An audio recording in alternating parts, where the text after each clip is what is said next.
Et pourquoi je cite Ratzinger? Parce que Ratzinger est au monde politique ce que Rampolla était au domaine religieux dans Vatican II. Ratzinger est à l'origine de la création de tous les instituts qui vont permettre la naissance de la CE, Communauté économique européenne, et ensuite l'Union européenne. Je rappelle que c'est Ratzinger qui a prononcé son fameux discours en 1946 à Chatham House, qui est le think tank, enfin centre de réflexion anglais mondialiste à mort avec le CFR, le Council of Foreign Relations, créé dans les années 1920-21 par les Anglais et les Américains. Et c'est lui qui, en 1946, Ratzinger a prononcé un discours de lancement de la construction européenne qui aboutit à la création de la Ligue européenne de coopération économique, dont un de ses dirigeants s'appelait Edmond Giscard d'Estaing. C'est le même Ratzinger qui lance le mouvement européiste européen, enfin le mouvement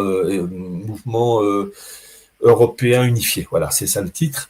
Dirigé par un Anglais qui s'appelait Duncan Sandys et dont en fait, le vrai patron c'était Churchill parce que Duncan Sandys était le gendre de Churchill.